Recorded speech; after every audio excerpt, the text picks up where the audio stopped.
On July 14th, 2019, I woke up, picked up my phone, and noticed that my group chat was buzzing about something. And I looked at it, and it was a photo of my friend, and it looked like she was dead. Okay, so I'm on an online group, and somebody posted a picture of someone getting murdered, and I believe it to be a Miss Bianca Michelle Devins. The Girl Who Lived Online, a digital age tragedy. The afternoon sun streams through the kitchen window as 17-year-old Bianca Devins buzzes with excitement. It's July 13th, 2019, and she's getting ready for her first real adult concert in New York City. Her mother, Laura Voss, watches her daughter's eyes light up as she talks about the evening ahead, a Nicole Dollanganger show she's been anticipating for weeks. Bianca has just graduated high school 2 weeks earlier, and this feels like a celebration of her newfound freedom. The teenager, with her distinctive edgy aesthetic and colorful hair, practically glows with anticipation. She hugs her family goodbye, promising to text when she gets there safely. Her mother feels comfort knowing Bianca will be with Brandon Clark, a 2-1-year-old she's been seeing casually. He seems like a harmless, nerdy boy next door type. As Bianca walks out the door, no one in that Utica, New York home could imagine that within 48 hours, their world would shatter completely. When dawn breaks in blood, July 14th, 2019, the Boilermaker Road Race brings thousands of runners to Utica streets on what should be a beautiful Sunday morning. But as the first runners cross the finish line, detectives Ethan Crow and Derek Vossler receive alarming calls not just from their local community, but from across the entire country. People are reporting a possible murder, horrific photos are spreading like wildfire across Discord, a social media platform popular with gamers and online communities. The images show what appears to be a young woman's body, and users are debating frantically whether they're real or an elaborate hoax. The name attached to the photos, Bianca Michelle Devins. Police body cameras capture the moment officers arrive at the Devins home for a welfare check. Laura Voss's daughter, Sophia, answers the door, confusion evident on her face. Within minutes, Laura learns the police fear Bianca might be in danger. She tries calling her daughter, repeatedly nothing. The last text she received said Bianca was heading home after the concert. That was hours ago. Meanwhile, Bianca's online friends huddle around their screens in growing panic. The photos are everywhere now. Discord, Instagram, Twitter, Facebook. Some think it's a sick joke. Faking deaths for attention isn't uncommon in their community, but something about these images feels different, more visceral, more real. Then comes the call that changes everything. 911, what is your emergency? My name is Brandon. The victim is Bianca Michelle Devins. I'm going to kill myself. The dispatcher tries desperately to keep Brandon Clark on the line while police triangulate his location. He mentions a knife. He's erratic, detached, speaking as if from another world entirely. Before hanging up, he tells them exactly where to find him, a dead-end road called Poe Street, not far from Bianca's home. The first officer on scene observes Brandon standing near his vehicle. "What are you doing, man?" the officer calls out. Brandon holds a knife. The officer draws his weapon, trying to engage him in conversation. "Where's the girl? Where is she?" But Brandon doesn't answer. Instead, he slashes himself with the knife, then calmly takes a selfie and posts it to social media with the caption, "To ashes." After a brief struggle, backup officers disarm and arrest him. Paramedics rush to save his life. That's when investigators make the grim discovery beneath a tarp behind the vehicle lies the body of a young woman. The scene is meticulously staged. Spray painted on nearby pavement are the words, "May you never forget me." Detective Coramato knows immediately they've found Bianca Devins. True crime scenes rarely come this calculated, this deliberate. This isn't passion, it's performance. Before police can notify the family, Laura Voss hears an excruciating scream from her kitchen. Someone has texted Bianca's younger sister Sophia the horrific photo. Laura keeps screaming, "It's not her, it's not my baby," even though she knows the truth. The psychological terrorism has already begun. A life lived in pixels. To understand what happened on that dead-end road, we must rewind to understand who Bianca Devins really was, not the distorted image that would soon flood the internet, but the complex, troubled, brilliant young woman who navigated multiple worlds with grace and pain. Bianca first saw a therapist at 9 years old, struggling with separation anxiety that made leaving her mother feel impossible. But it was around 13 when the shadows truly descended. Depression wrapped around her like a second skin. She started isolating herself from the physical world, retreating deeper into the glowing screens that offered escape from her mental struggles. At 16, doctors diagnosed her with borderline personality disorder, an illness characterized by intense mood swings, unstable relationships, and a fluctuating sense of self. Laura Voss watched her daughter battle demons she could barely name, let alone defeat. Yet Bianca was remarkably self-aware. She always knew something was wrong, Laura remembers, and she knew she needed help. Social media became Bianca's refuge and her stage. Online, she could be whoever she wanted. She cultivated what the internet calls an e-girl, aesthetic, edgy, dark, with frequently changing hair colors and a carefully curated persona. She had multiple Instagram accounts, each serving different audiences. One was reserved for her online friends, people she'd never met in person, but who understood her better than many who knew her face. She was particularly active on Discord and maintained a presence on 4chan, the darker corners of the web where misogyny runs rampant and anonymity breeds cruelty. Reporter E.J. Riley Hayes, who covered Bianca's story for Rolling Stone magazine, explains, 4chan is a dangerous place, an incredibly misogynistic space where young women can become targets. Yet Bianca navigated these treacherous digital waters with exceptional patience. She attracted what her online community called orbiters, male followers who would obsessively follow attractive girls online, never quite close, but always watching, always wanting. Clara, one of Bianca's online friends, describes it, they just orbit them, never become close to them. Bianca was, Clara says, exceptionally patient and accessible to her orbiters to a fault at times. But offline, Bianca was fighting her way back to life. She sought treatment, eventually returning to her role as devoted big sister to Sophia and Nora. Her grandfather Harold noticed the change. We all said, Bianca's back. That's our girl. She immersed herself in art, showed promise as a model, talked excitedly about college. She seemed to have turned a corner. In May 2019, one particular orbiter captured more of Bianca's attention than the others, Brandon Andrew Clark, a 1-year-old Lyft driver she met on Instagram.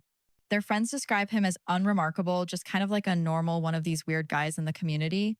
They communicated online, then began meeting in person. They briefly dated but were never exclusive.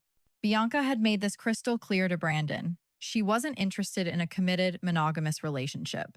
And Brandon, it seemed, had accepted those terms. Or so everyone thought. The investigation unfolds. As investigators begin piecing together the first 48 hours before Bianca's murder, they discover a meticulously planned crime disguised as spontaneous passion. Prosecutors Sarah DeMillo and Michael Nolan from the Oneida County District Attorney's Office take the lead. They start with the crime scene's cryptic elements. That spray-painted message, "May you never forget me," comes from a series of dark Japanese comic books called Oyasumi Pun Pun that Brandon and Bianca read together. The books tell a violent, tragic story some call a Japanese version of Romeo and Juliet. Does he have some very skewed picture that his relationship with Bianca is a star-crossed lovers scenario? The prosecutors wonder. Then there's the music. Using a Bluetooth speaker, Brandon had programmed his phone to play one song on repeat at the crime scene. Test Drive by Joji, a song about someone more invested in a relationship than their partner. Every detail means something to him. Nothing is random. As investigators review social media accounts, they learn Bianca and Brandon weren't alone at the concert. Bianca had invited another young man named Alex. Direct messages from her Discord account reveal her concern. She worried Brandon might get jealous. After tracking down Alex, prosecutors learned that Brandon really seemed to not want Alex there. After leaving the concert, Bianca texted Alex, "I think he saw me kiss you." When we learned about the kiss at the concert, DeMio explains, we needed to explore, was it a crime of passion? Was it a snap? Just before dawn, as they drove back to Utica on the New York State Thruway, Brandon made an ominous social media post a photo of the highway with the caption, "Here comes hell. It's redemption," right? But the investigation's most horrifying discovery comes the next morning when forensic analysts examine Brandon's cell phone. Detective Coromato calls the prosecutors down to the station urgently. "There's something you have to see here." They set up a computer, speakers, and headphones. When they press play, they realize they're watching a video Brandon made of himself murdering Bianca.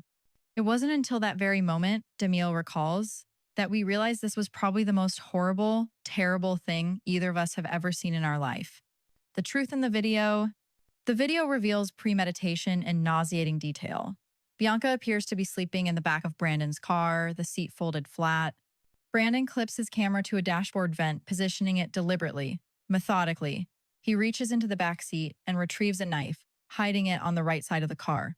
The knife didn't appear spontaneously in his hand during an argument. He came prepared. He wakes Bianca up. They have what appears to be a normal conversation.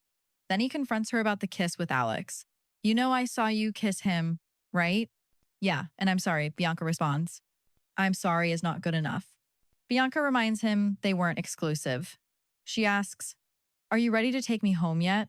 In that moment, Brandon realizes their time together is ending. He grabs the knife. Bianca doesn't see it coming. After killing her, he screams dramatically into the camera, "Bianca, why did you make me do this?" Blaming her even in death, making himself the victim of his own violence. Only then does he take the photos and post them online, beginning the viral spread of Bianca's death across social media platforms. Laura Voss and Harold have never watched the video, but they know its contents. "I was 10 minutes away," Laura says, her voice breaking. If she had just been able to get out of that car. But he caught her completely off guard. "She fought back," Harold adds, with pride tinged with unbearable sorrow. "What impressed me most was she fought for her life." But the video isn't the only evidence of premeditation. 2 days before killing Bianca, Brandon created a checklist in his phone's notes app, a to-do list for murder. Items included: set up speaker and last song. His internet search history tells the rest of the story. The day before the murder, he researched how to choke someone out, how to hit the carotid artery to kill someone. Brandon had this planned, DeMillo states flatly. He had the video staged, the phone staged. He knew exactly what he was doing. "We believe that when this relationship came to an end was when he was going to kill her. Brandon wanted to be with her. She did not want to be with him. And he wasn't going to let anybody else have her. No matter what Bianca said that night, she was going to wind up dead." Digital terrorism and the incel connection. While Brandon Clark sits in jail, a different horror unfolds online. The images of Bianca's murder refuse to die. Every time social media platforms remove them, new accounts post them again. True crime enthusiasts share them, trolls weaponize them. But worse than the photo's persistence is the deliberate campaign of psychological terrorism against Bianca's family. Laura Voss and her daughters received the death photos via text message and direct message repeatedly. Anonymous accounts send hateful messages blaming Bianca for her own murder messages, too graphic to repeat. "It's a form of psychological terrorism," Laura says. "I just don't understand the cruelty and the emptiness in someone's heart where they would get some kind of thrill out of sending these pictures to a family." Sophia has had to take extended breaks from social media because there's always the risk of seeing her sister's death photo. The trauma compounds daily. Behavioral scientist Marcus Eldridge identifies the likely perpetrators, incels, short for involuntary celibates. These are men, typically 21 or older, who've gone 6 months or longer without sexual activity and blame women for their situation. They congregate in dark corners of the internet, developing increasingly violent rhetoric about attractive women they call Stacies. Though Brandon Clark didn't identify as an incel, the community celebrated him as a hero. The incel feels badly cheated to the point where it becomes an obsessive thought, "I need to strike back for the unfairness," Eldridge explains. This isn't theoretical.